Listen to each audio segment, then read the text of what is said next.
Entry 4. The outskirts of Goldshire, the air here is thick. Diary. It's not just the humidity. It's the smell of desperate roleplay and unwashed lion clothes. It's murky.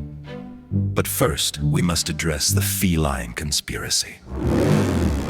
Last night, I woke up to find Malicor's cat, a creature of pure, unadulterated judgment, sitting directly on my chest. It wasn't looking for affection, it was looking for answers. It sniffed my ear with a clinical intensity that suggested I am not, in fact, a powerful wizard, but a giant, walking, talking can of blowfin tuna.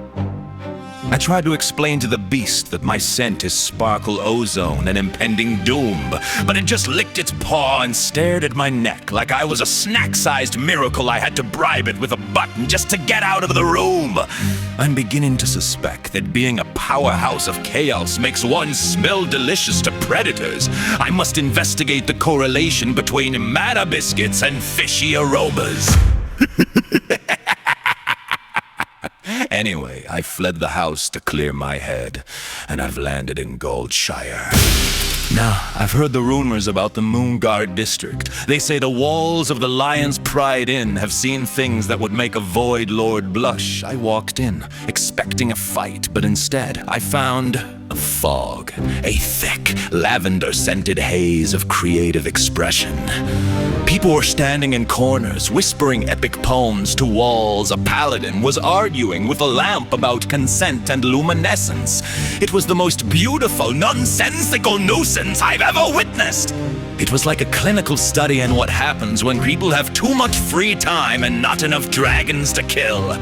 I decided to help. I found a group of travelers sitting by the fire looking far too serious. I told them I was a specialist in murky logistics and offered to enchant their boots to squeak in the key of regret every time they took a step toward the upstairs rooms. The innkeeper tried to throw me out, but I told him I was a recognized Andinosphere consultant.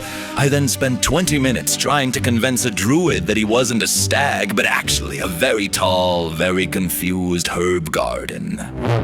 Goldshire's a strange place. Diary is where reality goes to take a nap and dreams go to get a questionable tattoo. It's murky, it's weird, and I think I accidentally traded my left sock for a love potion that just tastes like lukewarm grape juice.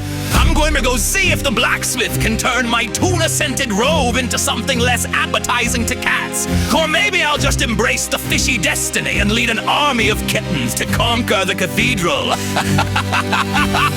A lion's pride is full of kittens!